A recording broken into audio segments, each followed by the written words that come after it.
Untuk yang pertama, kita akan cek dulu saham sektor perbankan, yaitu Bank BCA. Hari Jumat kemarin untuk saham Bank BCA sempat mirah ya, malahan sempat ke level 8.975, tapi habis itu naik lagi dan close ya sama sih dengan hari sebelumnya ya. Jadi enggak naik, enggak turun juga sih, walaupun sempat turun tapi ditarik naik lagi. Kalau kita cek untuk transaksinya untuk saham Bank BCA kemarin Jumat tanggal 17 November itu aslinya masuk 85,8 M. Hitungannya sih untuk sekelas Bank BCA belum terlalu banyak ya. Kalau kita cek dari 1 minggu terakhir dari tanggal 13 untuk aslinya net P 517,5 M. Jadi aslinya udah mulai masuk lagi di saham Bank BCA. Semoga aja itu pertanda bagus ya dan harganya bisa naik lagi paling nggak ke level 9.400 ya. Untuk harga tertingginya waktu itu 9.400-an itu target price untuk saham Bank BCA. Misal masih bisa naik lagi ya selama aslinya nggak banyak distribusi aja. Untuk level harga saat ini itu yang jadi area support terdekannya ya di sini 8.950 itu support terdekat untuk saham Bank BCA. Coba kalau kita cek lebih detail lagi untuk transaksi Bank BCA kemarin Jumat tanggal 17 secara keseluruhan ya, ini kita bisa lihat bareng-bareng. Untuk transaksinya itu didominasi oleh asing sih, seperti biasa masih didominasi oleh asing. Untuk asingnya yang masuk paling banyak ada BB, ZB, YU, CC, KZ ya, ini yang masuk paling banyak. Kalau kita cek dari 1 minggu terakhir dari tanggal 13 RX, ZP ya yang pegang barang paling banyak ternyata RX. Dan untuk RX-nya kemarin Jumat tanggal 17 kok nggak masuk, malah keluar. Ini untuk RX malah 100% selling ya. Jadi untuk RX-nya malah mungkin taking profit udah ambil di bawah ya. Kita juga nggak bisa mastiin apakah itu RX yang masuk di harga ini atau enggak. Yang pasti sih buat patokan aja selama nggak jebol di bawah 8.950, mudah-mudahan untuk saham Bank BCA masih bisa naik lagi ya. Apalagi kalau aslinya udah nggak banyak distribusi ya, kemungkinan sih kalau nggak sideways ya harganya naik. Mungkin seperti itu sih untuk saham Bank BCA ya. Kembali lagi disclaimer. Untuk selanjutnya kita akan cek saham Bank BRI. Ini harganya juga kemarin Jumat nggak terlalu banyak pergerakan ya. Dibuka merah dulu di awal market, jadi opennya pas di area supportnya sini, tapi belum nutup gap ya. Ini masih ada sedikit gap up pas tanggal 14-15 November, belum ketutup kemarin Jumat. Open gap bawah, opennya di 5.175, kemudian naik turun dikit. Ini masih ini sih untuk resistennya masih di area sini 5.300 ya. 5.300 itu resisten terdekat untuk saham Bank BRI. Kalau kita cek untuk transaksinya untuk saham Bank BRI, Bank BRI kemarin Jumat tanggal 17 November untuk aslinya sendiri net sell ya, net sell 126,1 M, lumayan banyak. Padahal nilai transaksinya hitungannya sih sepi, udah sepi, harganya aslinya malah distribusi. Perlu hati-hati untuk hari Senin ya, apalagi kalau misal masih merah di awal market, jangan buru-buru entry, takutnya nutup gap sih. Kalau nutup gap paling enggak ya bisa ke 5.100 mungkin, atau kalau misal langsung dibuka merah ya, itu untuk supportnya balik lagi di 5.050, 5.025. Kalau langsung dibuka merah bisa tunggu aja di area supportnya ini kalau mau entry ya. Tapi sebenarnya di level harga saat ini hitungannya ya, kalau mau masuk buat nyicil sih sebenarnya lumayan berani ya. Siapa tahu minggu depan bisa breakout 5.300 ya, nggak menutup kemungkinan bisa naik lagi ya. Apalagi ini udah masih di bawah MA 200 atau enggak ya untuk saham Bank BRI ini.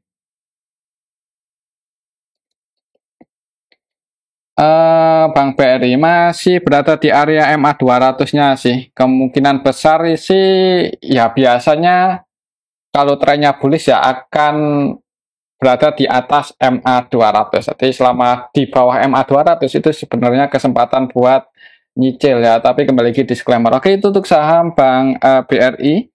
Untuk selanjutnya kita cek saham Bank BTN ini yang harganya kemarin naik ya. Kemarin itu sempat ditahan di area 1260 ya, sempat ditahan di area sini, di area resistennya yang ini ya, 1260 1265 kemarin itu sempat ditahan.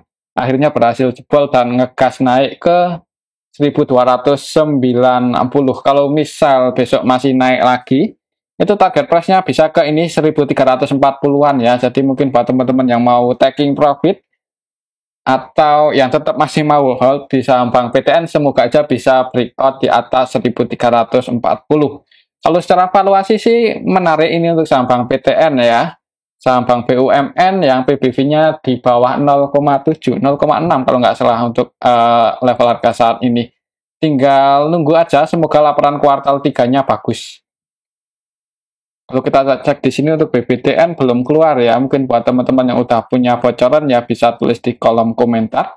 Kira-kira gimana pendapatan Bank BTN di kuartal 3 ya. Semoga aja bagus sih. Soalnya kalau kita lihat historinya itu lebih bagus dibandingkan kuartal 2. Jadi kemungkinan kalau laporan kuartal 3-nya bagus ya bisa jadi untuk saham Bank BTN naik. Apalagi ini udah mendekati akhir tahun. Biasanya tahun kapan ya? 2021 atau kapan itu untuk saham Bank BTN? Window tracing-nya lumayan tinggi, waktu itu sempat nyentuh level 2000-an, itu tahun 2021. Ya, mungkin seperti itu ya untuk saham Bank BTN secara teknikal. Untuk supportnya sih lumayan jauh di 1215, jadi kalau mau entry di harga support sebenarnya udah telat ya. Sebenarnya waktu itu pas konsolidasi di area support itu kesempatan buat entry, apalagi secara valuasi nggak, malah bisa dikatakan murah ini untuk saham Bank BTN. Jadi ya kalaupun entry di sini, kalaupun turun itu di hold aja berani ya, resikonya nggak terlalu gede. Di harga saat ini dihargai dengan valuasi PBV-nya 0,6, masih 0,6 ya, masih lumayan murah. Dan tiap tahun juga bagi dividen ya, walaupun dividen rasio-nya cuma 20%. Yang penting bagi dividen dan masih apa ya masih murah lah itu. Jadi kalau mau invest ya sebenarnya masih bisa dipertimbangkan harga di bawah 1300 untuk saham Bank BTN. Oke, itu untuk saham Bank BTN, semoga untuk besok masih bisa naik ya. Kalau nggak naik mungkin konsolidasi dulu. Cuman kurang bagusnya ya ini sih masih ninggalin gap up ya. Waktu kemarin itu langsung terbang tanggal 15 November itu langsung gap up atas, jadi ada sedikit gap nih. Takutnya kalau nutup ya bisa ke 1200-an lagi, atau mungkin kalau misal udah entry nih di area sini dan turun lagi ke area supportnya ini 1200, itu tambah aja muatan ya. Selama nggak ada sentimen yang negatif dan pendapatannya masih dalam batasan aman, maksudnya nggak rugi, itu kemungkinan buat Bank BTN rebound lagi itu masih sangat besar. Kalau menurut saya sih seperti itu. Menarik ini untuk saham Bank BTN. Oke, itu untuk saham Bank BTN ya. Selanjutnya kita, oh ya, untuk saham Bank BTN belum kita cek ya. Di sini untuk saham Bank BTN transaksinya kemarin Jumat tanggal 17 November secara keseluruhan sebenarnya sih lebih banyak yang masuk kalau kita lihat sekilas ya. Cuman emang belum ada yang akumulasi banyak banget sih. Untuk transaksi seperti ini aja harganya udah naik tinggi, apalagi kalau ada yang akumulasi kemungkinan ya bisa jadi langsung ngegas. Semoga aja sih seperti itu ya. Oke, itu untuk saham Bank BTN. Kalau mau entry buat trading ya selama besok liquid aja sih. Buat patokan support terdekatnya berarti di 1260 1265 itu udah jadi area support untuk saham Bank BTN ya, dan resistennya ya di sini 1340. Untuk selanjutnya kita akan cek saham BRIS.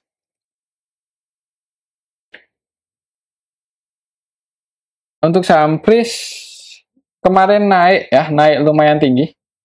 Naik 3,88% dan ini berhasil breakout ya. Ya, berhasil breakout sih ini. Ngegas sempat ke 1620, cuman ada sedikit perlawanan turun ya, ada seller di area sini, jadi ya paling nggak masih bertahan di atas 1600, close di 165 ya. Untuk besok semoga aja nggak turun lagi di bawah 1.600 ya. Kurang bagusnya di sini sih ada ninggalin gap up ya pas tanggal 14-15 November sama dengan Bank BTN. Kalau kita cek untuk transaksinya BRIS hari Jumat tanggal 17 November untuk asingnya masuk 14,9 M. Itu hitungannya lumayan loh untuk kelas BRIS ya. BRIS kemarin Jumat tanggal 17 November. Kalau BRIS ini ada yang akumulasi yaitu YU. YU yang masuk versi lokal ya. Jadi untuk lokalnya ada yang akumulasi. YU versi lokal net B 25,6 M. Untuk asingnya juga net B ya. Asingnya ada CC yang net B 13,2 M. Ada yang masuk banyak juga. Asingnya net B, lokalnya ada yang akumulasi, harganya naik. Semoga saja untuk besok masih bisa naik lagi. Buat patokan selama nggak jebol di bawah 1.600 ya. Atau buat teman-teman mungkin yang mau entry, ya kalau mau pasang antisipasi bisa mungkin sedikit di bawah 1.600, 1.590 atau disesuaikan aja kalau tujuannya untuk trading ya. Supaya di sini 1.600. Misal kita pakai Fibonacci coba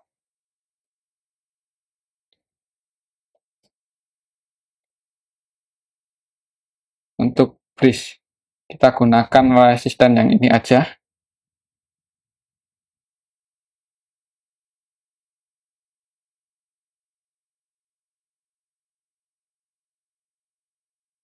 Kalau naik mungkin ini sih resisten terdekatnya ada di sini ya. 1630, semoga bisa breakout di atas itu dan ngejar 1680-an. Mungkin seperti itu untuk saham BRIS dan support terdekatnya ya sama di sini. 1560, 1595 ya. 1595, 1560 itu area supportnya. Selama nggak jebol di bawah itu mudah-mudahan masih bisa naik. Walaupun ini ada gap up ya. Siapa tahu gapnya ketutup masih lama, kita juga nggak bisa mastiin. Kita lihat aja besok gimana di awal market. Oke, itu untuk saham BRIS ya. Oh ya, kalau untuk pendapatannya untuk BRIS di laporan kuartal 3 biasanya sih bertumbuh. BRIS bertumbuh sih setelah tahunan meningkat ini. Jadi untuk performa BRIS ini setiap tahun meningkat ya dari 2020, 2021, 2022 dan di 2023 ini estimasinya itu IPS-nya 121. Jadi ya bagus sih, masih bertumbuh. Oke, itu untuk saham BRIS ya. Untuk selanjutnya kita akan cek saham Adaro, saham batubara. Kita akan cek ini. Untuk saham Adaro kemarin Jumat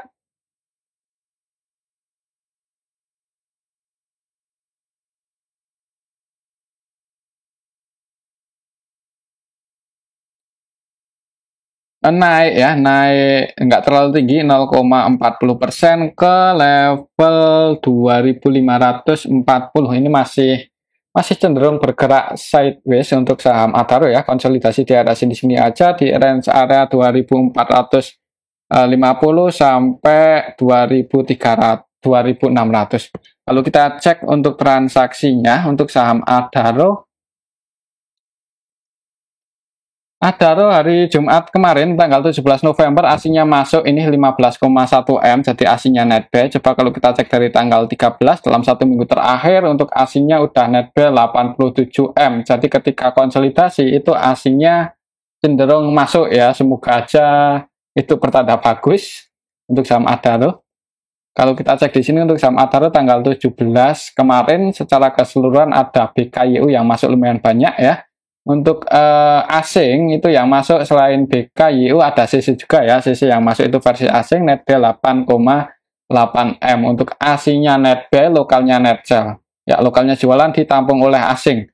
Jadi kalau mau entry mungkin untuk saham Adaro siapa tahu bisa breakout di atas 2590.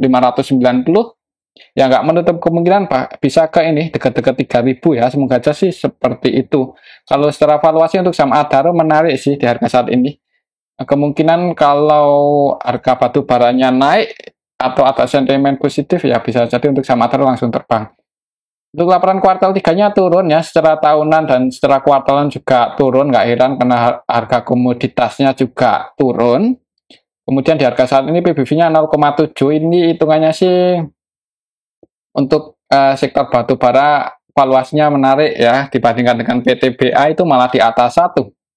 PTBA PBB-nya 1,4 ya. Untuk ITMG 0, kalau ITMG kalau nggak salah. Untuk ITMG 0,1 sih. Untuk ITMG 1 ya. Berarti paling murah ada loh dibandingkan ITMG dan PTBA. Jadi kalau mau entry untuk invest mungkin ya bisa dipertimbangkan ya. Tapi kembali lagi disclaimer, mungkin nunggu sektor apa ya, sentimen positif untuk sektor batu bara, mungkin seperti itu. Oke, itu untuk saham Adaro. Selanjutnya kita akan cek saham Pegas ya, perusahaan gas negara. Untuk saham Pegas kemarin sempat naik ya, sempat naik, cuman masih bertahan di bawah. Ini masih belum bisa breakout. Ya ini sih untuk 1 minggu terakhir itu cenderung ini konsolidasi di area supportnya 1140 ya. Ini beberapa kali itu mencoba breakout tapi belum berhasil. Sampai kemarin Jumat pun itu sempat ya mencoba breakout, ini nyentuh resisten cuman malah ditarik turun lagi dan ditutup minus 0,88%. Kalau kita cek untuk transaksinya, coba untuk saham Pegas. Untuk Pegas ini juga menarik sih, untuk valuasinya udah murah, hitungannya sih seperti itu. Untuk Pegas dalam 1 minggu terakhir aslinya masih keluar net sell 38,6 M. Untuk kemarin Jumat aja tanggal 17 November, untuk Pegas itu aslinya masih keluar ya 8 M lebih. Kalau kita cek di sini untuk saham Pegas tanggal 17 November secara keseluruhan ini kita bisa lihat bareng-bareng ya, masih cenderung didistribusi oleh asing ini. BKAK versi asing yang keluar. Untuk lokalnya net buy, cuman nggak ada yang akumulasi banyak sih untuk saham Pegas ini. Jadi mungkin untuk besok ya, hari Senin, mungkin buat patokan ini aja ya, apakah bisa breakout dan bertahan di atas 1140 atau enggak. Atau kalau mau entry tujuannya untuk investasi sebenarnya ya disclaimer bisa dipertimbangkan di harga saat ini. Kalaupun turun ya semoga aja resikonya nggak terlalu tinggi ya, karena valuasinya udah lumayan murah ini untuk saham Pegas. Apalagi perusahaannya masih profit loh, walaupun berkurang profitnya, maksudnya profitnya semakin kecil ya secara tahunan dibandingkan tahun kemarin. Ini di tahun 2023 kurang bagus untuk pendapatan Pegas, tapi valuasinya menarik 0,67 kali untuk PBV, kemudian masih bagi dividen juga, dan DPR-nya gede loh, ini 83% ya. Ya emang hutangnya gede sih, 124%, 1 kali lebih. Tapi saham BUMN ya semoga aman ya, apalagi masih profit. Jadi kalau mau entry buat invest sebenarnya ya bisa dipertimbangkan ini untuk saham Pegas. Oke, itu untuk saham Pegas. Semoga untuk minggu depan bisa breakout di atas 1140 dan ngegas naik lagi. Untuk selanjutnya kita cek saham Indi. Nah, untuk saham Indi ini udah lama nggak kita bahas ya, dan harganya cenderung turun terus ini malahan. Tapi ini udah mulai melandai, udah mulai bergerak sideways, dan ada gap down yang kalau mau ketutup ya bisa ke 1800-an ya. Soalnya pas waktu kemarin Mei 2023 juga gap down ketutup juga ini. Ketutupnya bulan September. Jadi kalau mau entry, apakah ini waktunya yang tepat? Coba kita cek ya. Siapa tahu udah ada tanda-tanda kalau kita cek untuk transaksinya Indi. Indi hari Jumat kemarin aslinya net sell 2,5 M, hitungannya sih masih nggak terlalu ramai, sepi. Kalau kita cek dari tanggal 13, dalam 1 minggu terakhir untuk Indi aslinya keluar 7,8 M ya. Indi kemarin Jumat secara keseluruhan hitungannya sih ya belum ada yang nampung banyak. Kalau secara teknikal aja buat patokan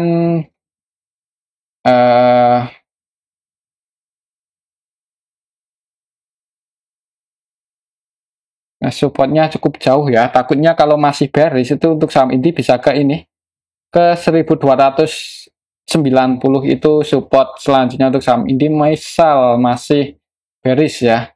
Kalau kita lihat secara historis sebenarnya di harga saat ini itu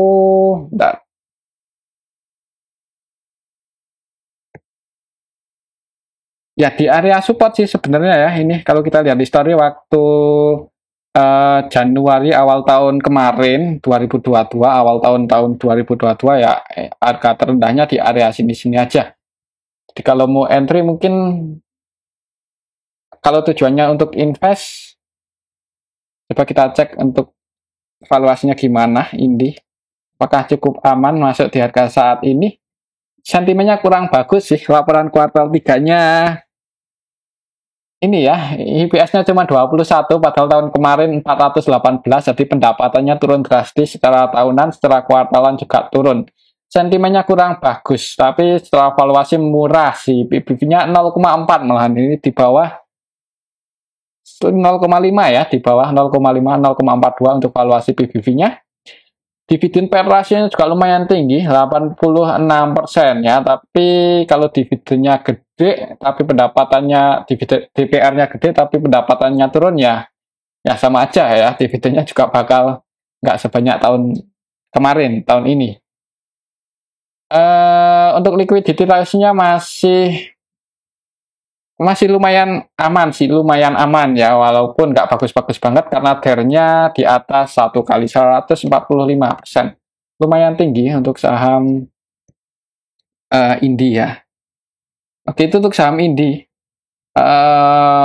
Ya kalau mau masuk buat berspekulasi siapa tahu naik, sebenarnya ya bisa dipertimbangkan ya. Kalau untuk trading itu nggak ada salahnya buat pasang antisipasi aja kalau buat low baru ya. Kemarin itu low-nya pas tanggal 13 November kan ada di sini 1495 ya. Ya di sini aja lah. Kalau mau entry mungkin misal langsung nge-HK, siapa tahu naik kan. Itu kalau tujuannya untuk trading bisa pasang antisipasi aja, mungkin di bawah 1480 ke bawah ya.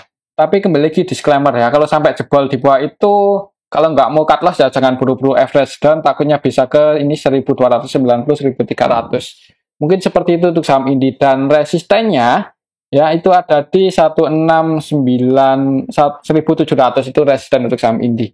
Oke, itu untuk saham Indi. Selanjutnya kita cek saham cuan yang kemarin Jumat naik sempat masih bertahan di atas ini untuk saham cuan. Masih konsolidasi di area sini antara 6.350 sampai 7.050 ya, itu resistennya 7.050, supportnya 6.250 kalau secara teknikal seperti itu. Kalau kita cek untuk transaksinya apakah masih didistribusi oleh siapa ya, kalau nggak salah itu AK atau siapa untuk saham cuan dalam 1 minggu terakhir ini kok nggak keluar tadi. Coba kalau kita cek di sini. Cuan kemarin Jumat tanggal 17 secara keseluruhan masih ada yang distribusi yaitu BK murni jualan, BK yang keluar itu versi asing ya. Jadi aslinya net sell kalau kita cek dalam 1 minggu terakhir dari tanggal 13 untuk BK, AK, CC versi asing jualan. Jadi cenderung didistribusi oleh asing untuk saham Indi. Secara keseluruhan juga dalam 1 minggu terakhir ini lebih arah ke distribusi ya. Jadi jangan buru-buru entry, perlu hati-hati. Takutnya kalau sampai jebol ini 6.350 itu supportnya lumayan jauh, ada di 5.300-an. Jadi kalau mau cari aman ya bisa dipertimbangkan saham lain ya, tapi kembali di disclaimer sih, kalau masih mau trading selama masih liquid ya hati-hati aja. Oke, itu untuk saham cuan ya. Untuk selanjutnya kita akan cek saham yang baru IPO yaitu RGAS. Ini yang harganya kok bekas, yang harganya turun ya, untuk 3 hari terakhir ini turun ke level 96. Udah di bawah 100 saja. Coba kalau kita cek untuk transaksinya, siapa tahu udah ada yang nampung.